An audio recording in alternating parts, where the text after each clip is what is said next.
Anna, I nearly bought a plane ticket at 2 in the morning last night. That sounds exciting and slightly dangerous. Hey everyone, I'm David. And I'm Anna. Welcome back to Learning English Together. Today we're talking about a place you would love to visit. By the end, you'll own 4 phrases, including "it's at the top of my list." We'll dream a little, plan realistically, and show you how to keep the conversation going. Stay with us because David still has to decide whether to buy that ticket. All right, David, where were you planning to go at 2 in the morning? Iceland. Oh, that is a good one. I've always wanted to see the Northern Lights. So Iceland has been on your mind for a long time. Exactly. It's at the top of my travel list. That phrase sounds natural when one place is especially important to you. Last winter, I saw a photo of a green sky above a frozen waterfall. I stopped scrolling and stared at it for 10 minutes.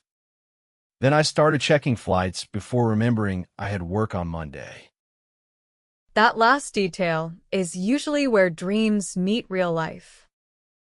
True, but I'd love to go there someday. Notice that "I'd love to" sounds warm and hopeful, not like a fixed booking. What place have you been dreaming of? Kyoto in the autumn has been calling my name for years. What first put Kyoto on your list? A documentary showed a tiny temple garden after the rain, and the quiet stayed with me. Calling my name makes the desire sound almost impossible to ignore. Use one of these phrases and your answer becomes more personal than just naming a country. Quick recap.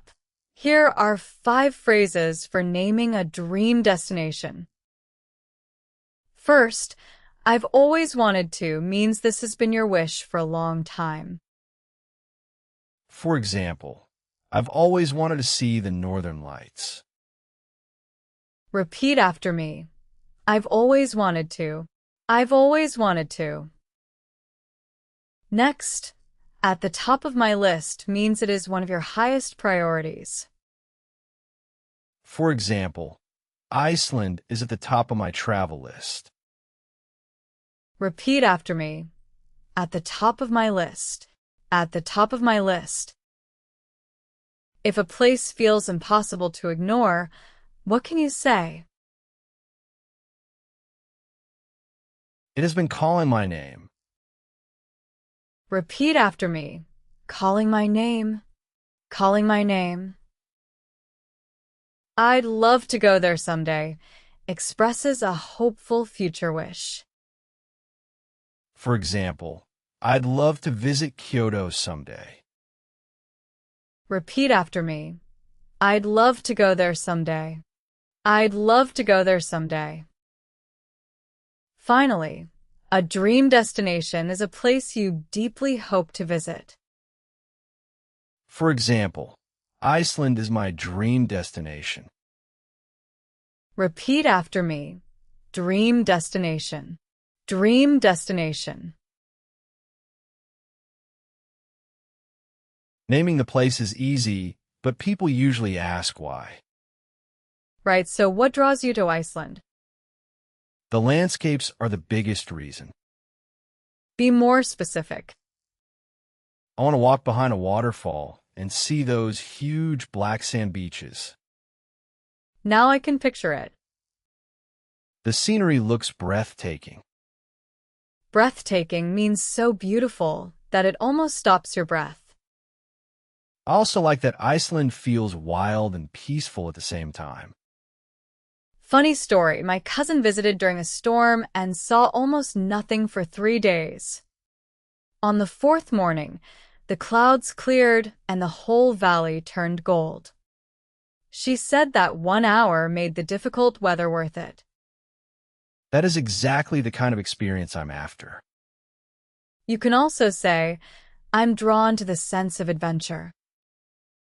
Wait, is drawn to the same as drawing a picture? Not here. It means something strongly attracts or interests you.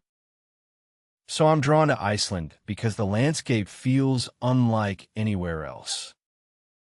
Perfect, and that phrase works for cities, cultures, food, or even a slower way of life.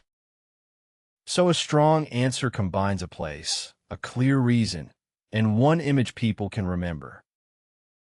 Exactly, because details invite the other person to ask better questions. Let's review 5 phrases for explaining your reasons. What draws you there? Asks what strongly attracts you to a place. For example, what draws you to Kyoto in the autumn? Repeat after me. What draws you there? What draws you there? I'm drawn to means you feel strongly attracted or interested. For example, I'm drawn to the peaceful atmosphere. Repeat after me. I'm drawn to. I'm drawn to. If scenery is extremely beautiful, which adjective can you use? Breathtaking. Repeat after me. Breathtaking.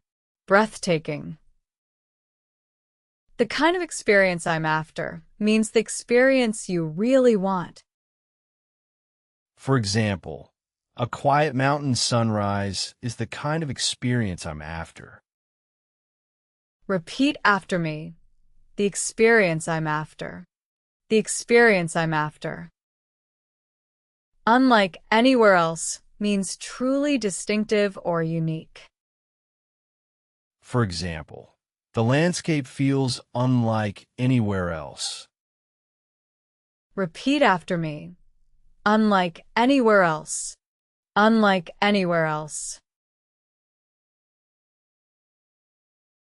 Dreaming is fun, but did you check the price of that ticket?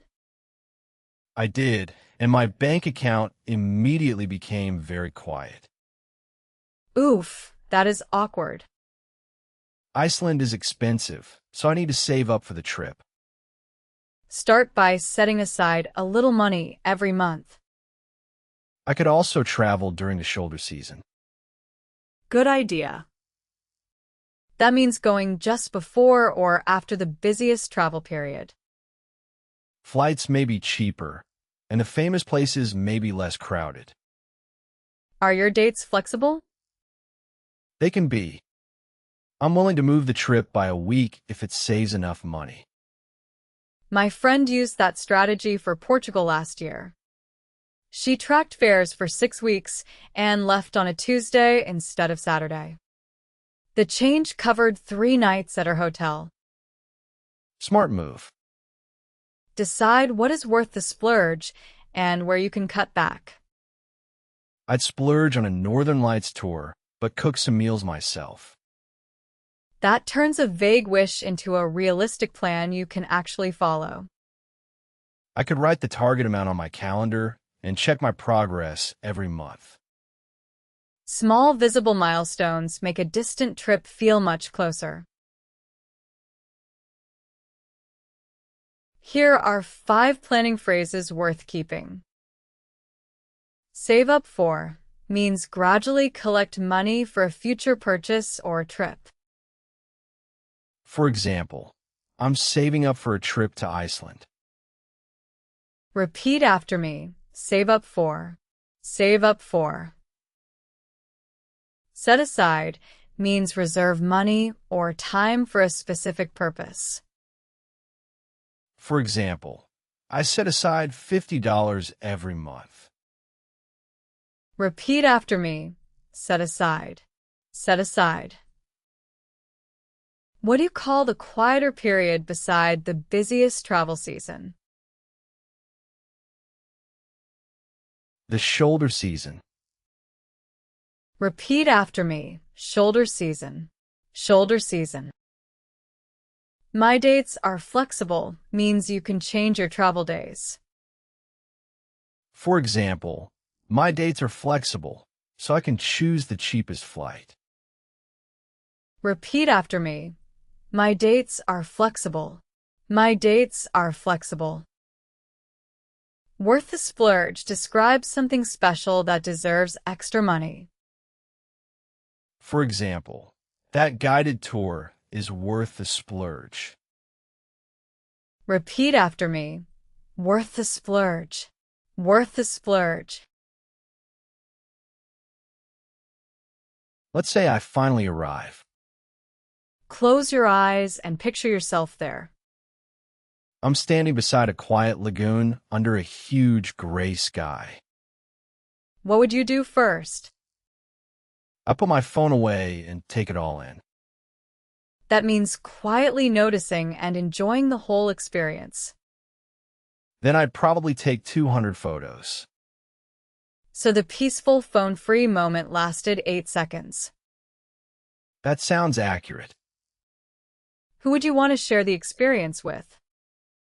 My brother, because we talked about this trip years ago. Going together would make it even more meaningful. And when someone shares their dream, ask a follow-up question like that.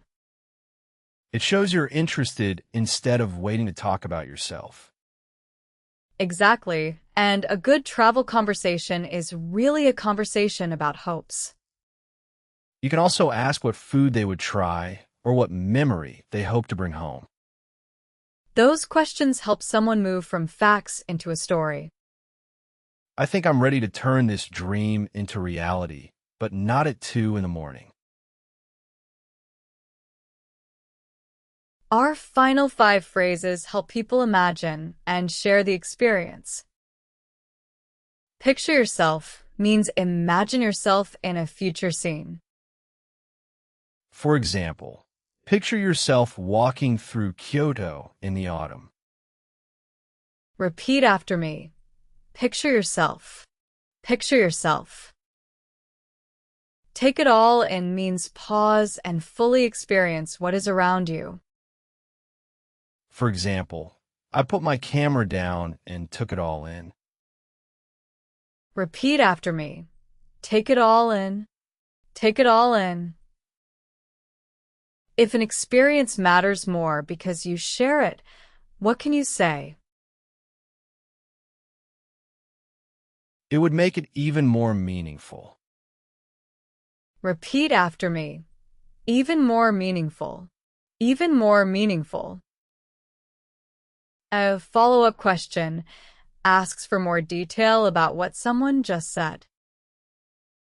For example, who would you go with? Is a useful follow-up question. Repeat after me. Follow-up question. Follow-up question. Turn a dream into reality means make a long-held wish actually happen. For example, a savings plan can turn the dream into reality. Repeat after me. Turn a dream into reality. Turn a dream into reality. Quick fire. Today's 4 MVP phrases. At the top of my list. I'm drawn to it. Worth the splurge. Take it all in.